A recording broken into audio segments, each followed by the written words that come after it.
보험료 줄이고 싶은데 어떤 거 먼저 줄여야 되는지 모르신다고요? 그러면 보험아에게 얼른 연락주세요.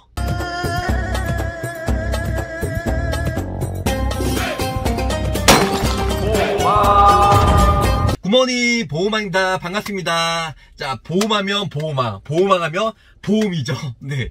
일단은 많은 분들이 또 연락주시고 다시 한번 시청해주셔서 다시 한번 감사드립니다. 자, 저 보험왕은 항상 예전부터 2년 전부터 일을 했듯이 월, 화, 수, 목, 금 항상 일하고 있습니다. 솔직히 뭐 토요일 일요일날 하루 정도는 쉰 적도 있어요. 하지만 솔직히 저 보험왕은 쉬어도 쉰 게 아니에요. 왜냐면 저는 대표 회사나 대표 휴대폰이 아니고요, 제 개인 휴대폰으로 여기 영상에 올리기 때문에 제 휴대폰으로 카톡이나 카카오 플러스 친구에서 보험왕 검색하신 분이거나 아니면 저한테 대놓고 연락 주신 분이 많이 계세요. 제가 24시간 일한다고 해서 정말 새벽에도 띠리리 여보세요 이러면 저 보험왕님이죠. 제가 지금 다쳤는데 어떤 서류가 필요하죠? 네, 위급하면 물론 저 보험왕을 빨리 찾으셔야 되겠죠. 근데 되도록이면 저도 인간인지라 저도 좀 잠을 자야 되잖아요.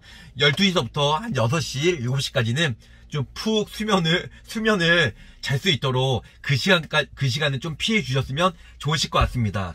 자, 제가 서두에 설명드린 대로 아니 나는 보험을 별로 안 가입한 것 같은데 보험료가 너무 부담이 돼. 보험왕님, 저 보험료를 거품을 쫙쫙쫙 줄여주세요 하신 분들이 정말 많이 있었어요. 그래서 제가 보험료를 줄이는 꿀팁에 대해서 몇 가지만 간단하게 썰을 풀도록 할게요. 자, 첫 번째 뭐냐면 기존에 가입된 상품이 있으면은 일단은 예전 상품이라면 일단은 거기 보시면 적립보험료를 한번 보세요. 적립보험료는 예전에 있었는데요. 적립보험료 같은 경우는 실손보험이나 통합보험, 손해보험에만 있어요. 생명보험에는 없고요. 손해보험에는 보장보험료와 그 다음에 계약자 적립금, 이 두 개, 보장보험료와 적립보험료죠. 이 두 개가 합쳐서 월 보험료를 이루는데요. 보장보험료는 말 그대로 특약 옆에 있는 보험료가 말 그대로 보장보험료고요. 그 다음에 적립보험료 같은 경우는 말 그대로 적립하는 보험료예요. 일단은 S화재 같은 경우는 전체적으로 갱신형 구조로 이루어다 보니까 계약자 적립금, 적립보험료를 어느 정도 이상은 넣어야 돼요. 뭐 3만원, 5만원 의무적으로요. 하지만 그 외에 뭐 M사나 H사, 비갱신형 손해보험들은요 거의 다 보장보험료가 있으면 적립보험료는 10원 이상만 넣으면 가입이 되거든요. 그런데 의무적으로 넣어야 되는 이제 적립보험료가 있는 반면에 설계사분들이 실적 보장보험료를 뭐 너무 적다, 그래서 적립보험료를 올려서 월 보험료를 높게 해야지만 수당이 높게 잡히니까 그래서 적립보험료를 높게 구성하신 분들이 많이 있어요. 이런 분들은 적립보험료를 최소한 낮춰가지고 유지하시는 게 좋을 것 같습니다. 자, 적립보험료는 많이 가입되어 있으면 최소로 낮출 수 있으니까 그 부분들은 담당 설계사 아니면 해당 영업소나 콜센터를 통해서 문의하셔가지고 꽉꽉 보험료를 낮추는 거를 추천해주고 있습니다. 자, 적립보험료는요 딱 두 가지예요. 첫 번째는 보험료가 인상이 될 때, 뭐 실손보험이나 아니면은 뭐 여러가지 특약이 돼서 갱신보험료가 올라갈 때 그 적립보험료가 쌓아둔 부분을 월대체 납입을 함으로써 나중에 적립보험료가 0원이 되면 그때 보험료가 인상이 됩니다.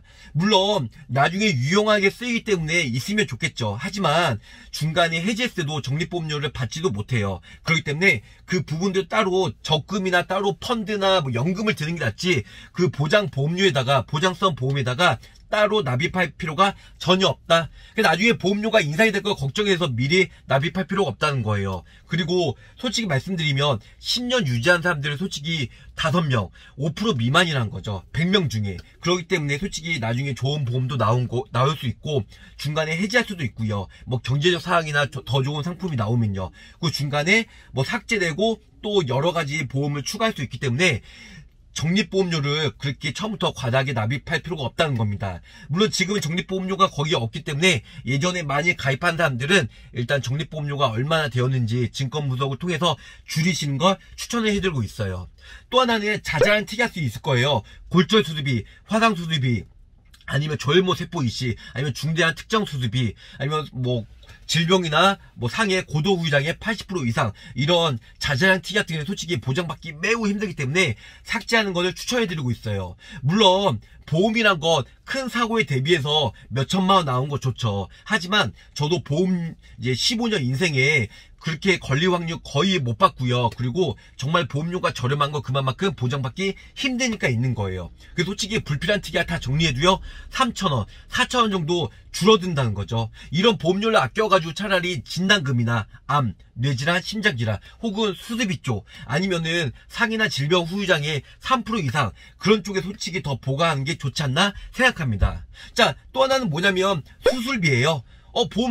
보호망님은 수술비를 그렇게 많이 강조하는데 수술비 정리하라고요? What? 예, 수술비가 일반 종수술비, 질병수술비, 상해수술비, 특정 질병수술비, 엔드 수술비가 아니고요. 짜잘한 수술비 있을 거예요. 뭐 뇌혈관 수술비나 허혈성 수술비. 물론 보험료가 납입 여력이 되면 유지하는 걸 추천해드려요. 하지만 보험료가 부담이 되신 분, 나는 보험을 정말 최소로 갖고 싶어. 그러면 최소로 가져가고 싶으신 분에게는 일단은 암, 뇌질환, 심장질환 진단비와 수술비만 넣고 나머지 특약들은 없으셔도 큰 상관이 없다는 겁니다. 물론 골절 진단비 같은 경우는 일단 유용하게 쓰이기 때문에 화상 진단금과 이런 부분들을 넣으셔도 나쁘지 않다는 겁니다. 또한 질병 후유장애예요. 질병 후유장애는 약관상 정말 좋게 되어 있어요. 뭐 치아 5개 결손하면 몇 프로 뭐 정상적인 행동을 못할 때 6개월 이후에 후유장애 진단을 이제 발급을 받을 수 있거든요.